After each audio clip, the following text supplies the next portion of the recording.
This book is absolutely insane, and it takes place in some corporate romance hellscape. It's Dante's 10th secret, Circle of Hell.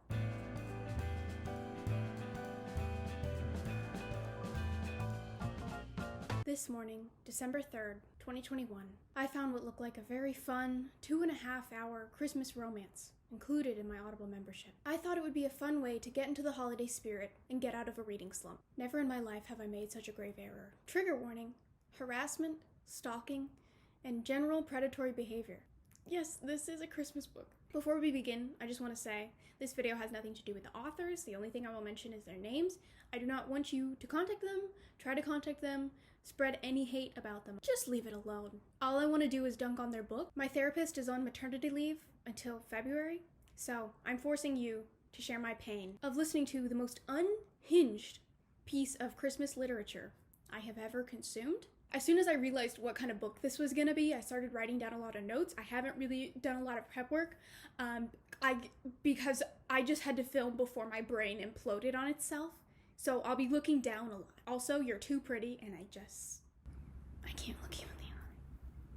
The Christmas Pact by V. Keeland and Penelope Ward. We have Riley Kennedy and Kennedy Riley. Riley Kennedy is the woman, Kennedy Riley is the man. They both work at a company called Star Publishing in different divisions in Manhattan, New York. Because their names are the same, so one's email is kennedyriley@starpublishing.com and the other is rileykennedy@starpublishing.com, they often get confused and they often get each other's emails. Now, Riley just politely passes on Kennedy's emails because that's who Riley is. But Kennedy, whenever he gets one of Riley's emails, he always dissects the whole email, gives his whole input, so they're rivals, basically.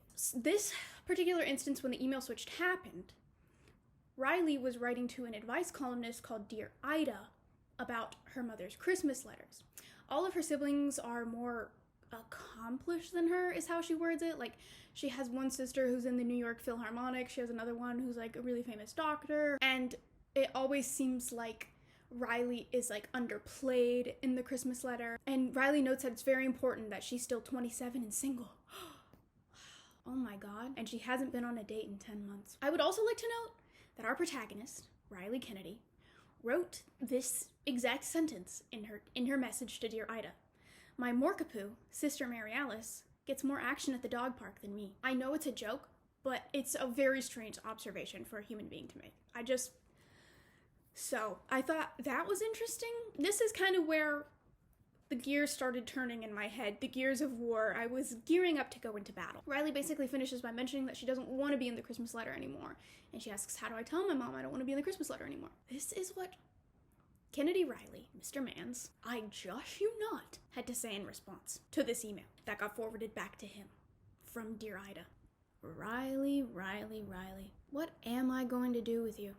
First off, your mother. She sounds like a real peach. Why do you even give a shit what she thinks? Clearly, she's a materialistic, self-absorbed narcissist. If you ask me, people who write those cheesy, bragging Christmas letters are usually lonely. But let's get to the heart of the problem, shall we? Why are you 27, single, and haven't had a date in 10 months? Tell me, Riley, there must be a reason. I asked around about you. Rumor has it, you're not too shabby looking, which makes this situation all the more baffling. Personally, I think you should skip writing to Ida from now on and tell me your problems. I'll get to the bottom of things real fast. X. Kennedy. In case this isn't obvious, you can't do that at work. You don't go around and ask other people if one of your coworkers is hot. This is like a letter that the Joker wrote to Batman from Arkham Asylum. It's chilling. Hi there, I'm editing the video right now, and I just want to say this isn't going to be just like I'm angry because there's a bad guy in the book kind of a thing. Gothic romance is my favorite genre, and there is an incredibly evil man in almost every single one of those books, and I love and cherish those books. My problem with this book is that Kennedy being a predator and a terrible human being and very creepy serves nothing to the purpose of this book, which is just to be a fun, light Christmas romance. Okay, that's all. Bye. Okay. Alright. Okay, so that's where we are. We've introduced the characters. What a great introduction. Let's keep going. Then she reads the response from Dear Ida, which was forwarded from Kennedy with his message. And the great oracle of Delphi, Dear Ida, responds that Riley's problem is not her mother or the Christmas letter. It is rather the fact that she doesn't have a life and she's really boring. But like, what information does Dear Ida have to come to this conclusion? Leading a completely normal, mundane life is perfectly normal, and you can have a perfectly happy and fulfilling life without like joining some really prestigious orchestra or becoming an Olympic gymnast. So later, while Riley is talking to her friend and tells her what happens, her friend isn't like, hey, we should go to HR with this. She's like, ooh, what are you gonna do at the Christmas party? And Riley's like, what? And then her friend is like, we're having a joint Christmas party this year. Both offices are gonna come together for the Christmas party, so then you're gonna have to meet him. Then Riley and her friend decide to look up what Kennedy looks like. And apparently he's really hot, so it's okay. We're gonna fast forward a little bit. We're at the Christmas party right now. How do you think they meet? Do you think they run into each other somewhere and she drops her glasses and she's like, oh, my glasses, and then he picks them up for her and she puts them on and she's like, oh, Kennedy Riley? Or do you think they're dancing on the dance floor and then she trips over a pebble that made its way to the dance floor and she falls over and Kennedy grabs her and she's like, oh, Kennedy Riley? No. That's not how it happens. Why would you think that? Did you listen to the last part of what I was saying? Kennedy comes up behind Riley and whispers in her ear, looking for someone, Riley? Perhaps Mr. Riley?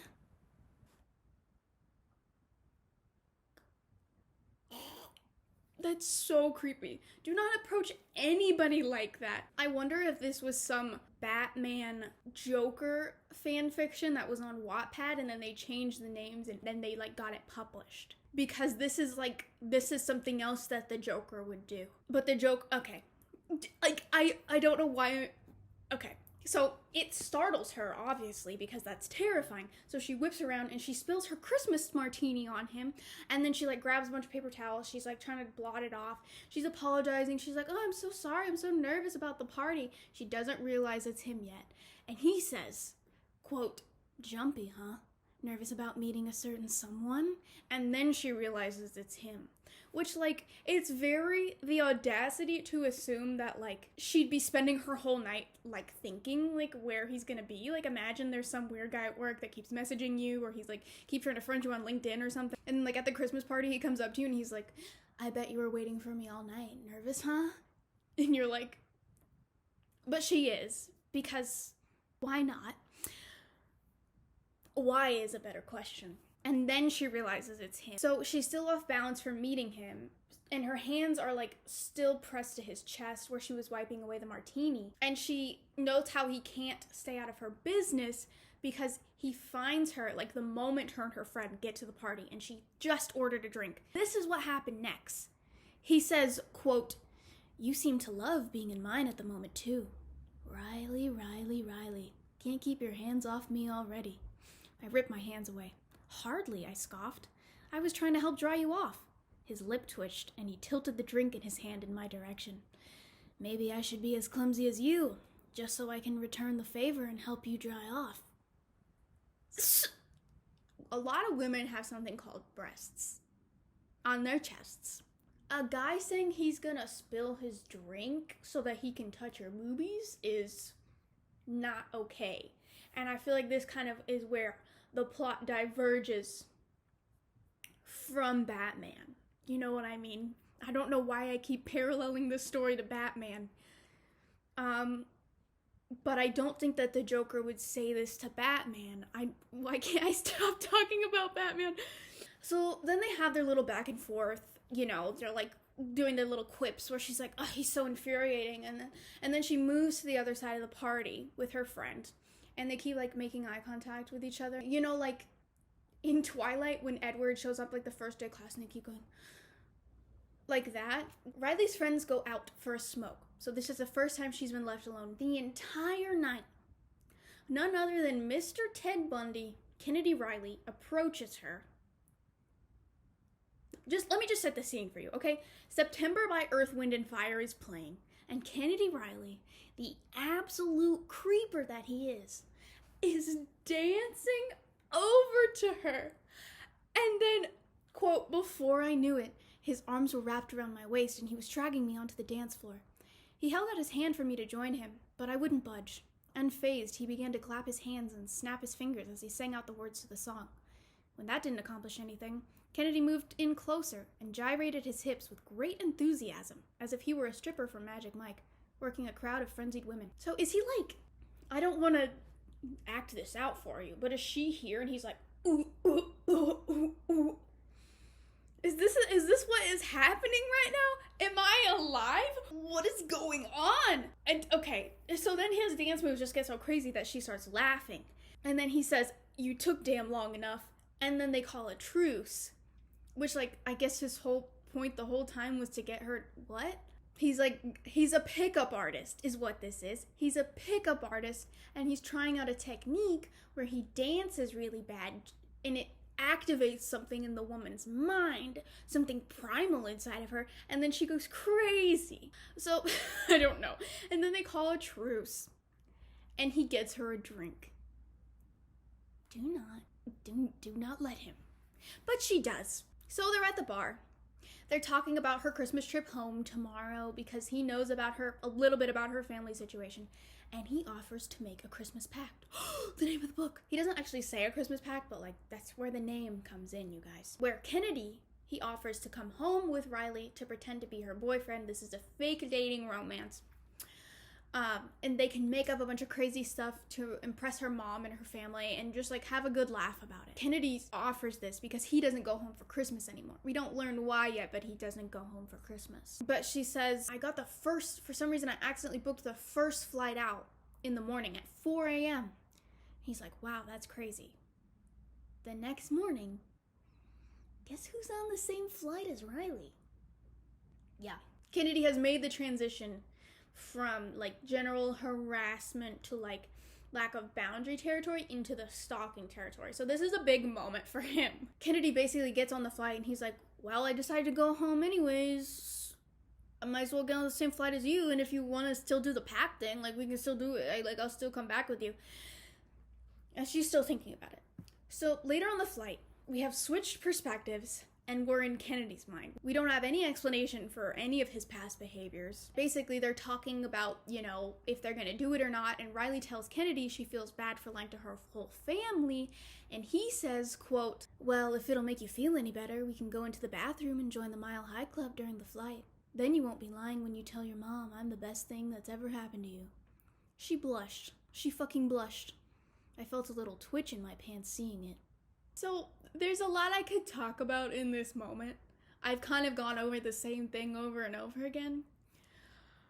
Him saying I felt a little twitch in my pants is probably the funniest way he could have ever possibly worded that.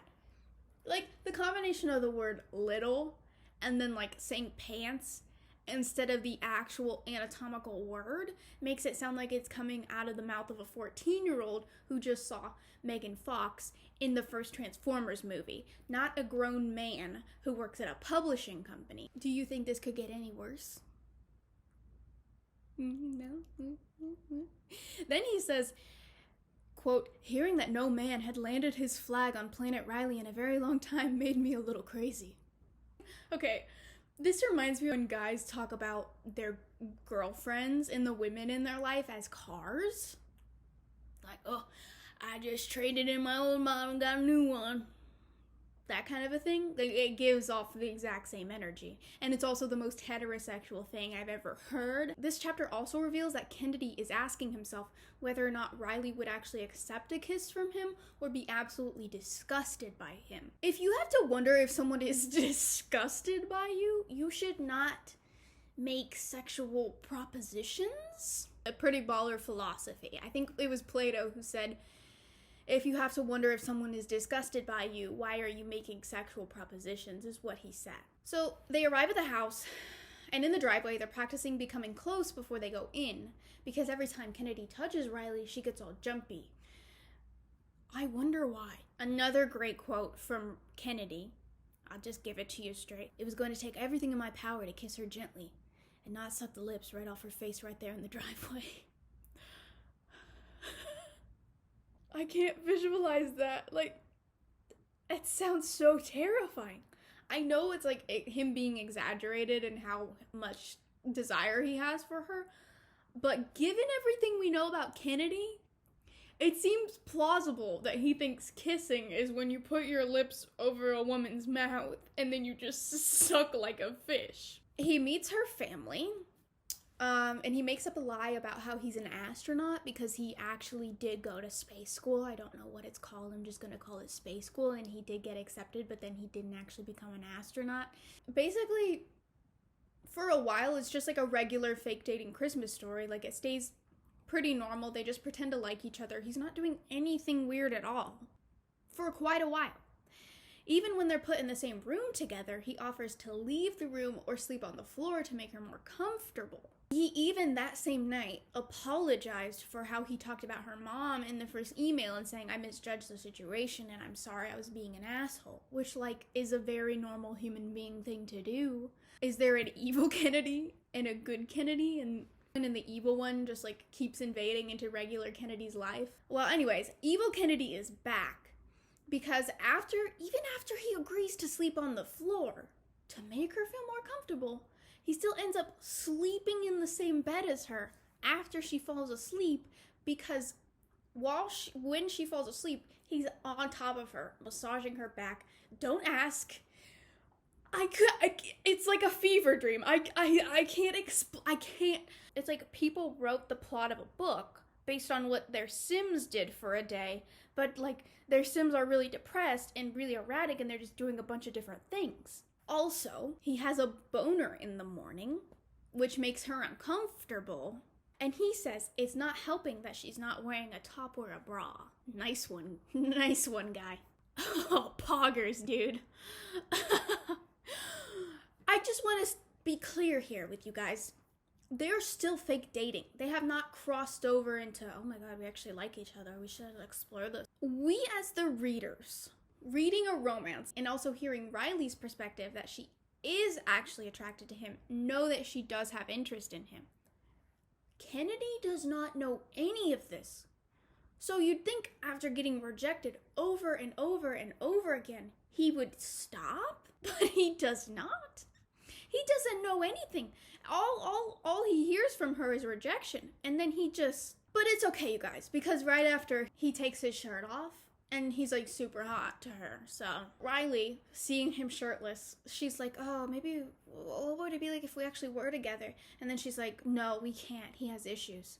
At this point, I was like, finally, she's gonna talk about all the weird shit he did, but that's not the issue that she's referring to. The issues is actually the fact that she doesn't know how his last relationship ended. She doesn't know what happened to his ex. Riley's family loves Kennedy. They think he's a great guy. They think that they're totally in love. A week passes. Now Riley is going to visit Kennedy to go to his brother's wedding. Part of the agreement is that if Kennedy went to Riley's family's Christmas, then Riley would have to go to Kennedy's brother's wedding. Are you following along? Oh, okay.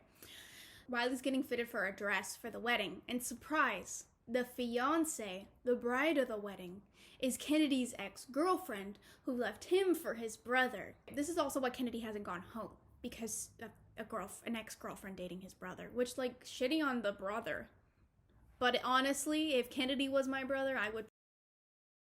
So Kennedy gets sloppy drunk at the reception, and under his breath mentions that he used to in his brother's fiancé, which is a very classy move, an absolutely Sigma thing to do. The brother didn't hear it. I don't know. I just felt like it was important for you to know that happened. There were no consequences to it. It just happened. Also during this wedding, Riley, the woman, catches the bouquet, and then there's like this other ceremony that does this exist? I have so many questions about this. I just wanted to ask. So I know that some weddings do this thing where the husband takes the garter off the bride, which is very weird and strange, and I don't understand it.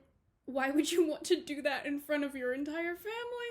I don't know. I did not know, or maybe it's just in this book, but they describe a ceremony where the husband throws the garter and then the man who catches it gets to put it up the leg of the woman who caught the bouquet.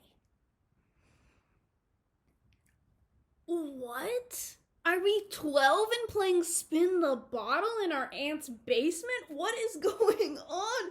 Is that a real thing? Both our protagonists and the love interest, they both get the bouquet, and one of them gets the garter, and then as Kennedy's putting the garter up Riley's leg, he realizes that he loves her, and then he freaks out, and then they go home.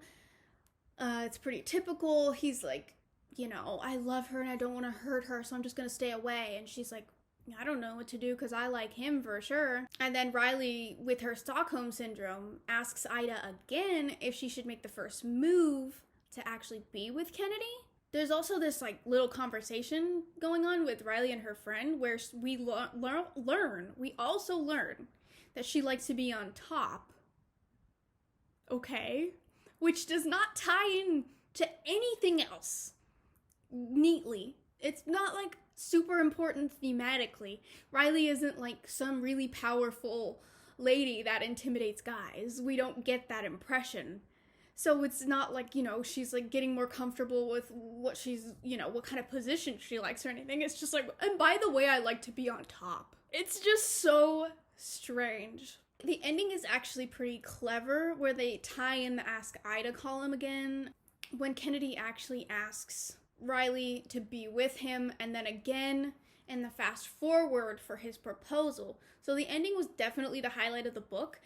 Riley has these moments of clarity where he's a normal person, where he's not possessed by a demon, or where he's not replaced by his secret evil twin brother. And the book is totally fun and normal then. I just wish he was normal the whole time. The parts where Kennedy behaves like a normal human being and not a hormonal teenage alien who just saw boobs for the first time contrast so greatly with the rest of his character and actions that he just doesn't make any sense. And there has to be some sort of sequel where there's an evil Kennedy and a nice Kennedy, and they become a throuple because apparently she doesn't mind evil Kennedy at all. The fact that his weird behaviors are never challenged by Riley or anyone else in the book in any way at all. There's not even wow, I was a creepy asshole, I'm sorry. Outside of apologizing for how he talked about her mom. That's literally it. And I honestly think doing this is very dangerous because it normalizes behaviors that can literally lead to women getting stalked and killed and not taken seriously when these issues arise. This got dark very fast.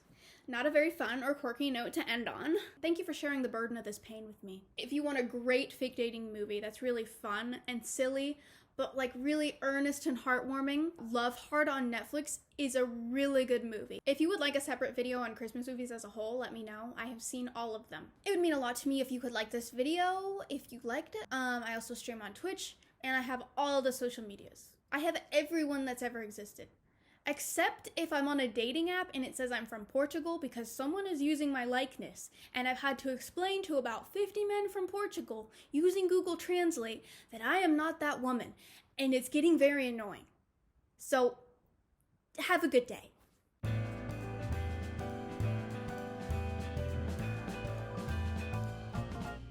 It's the most wonderful time of the year, with the kids jingle belling and everyone telling you be of good cheer. It's the most wonderful time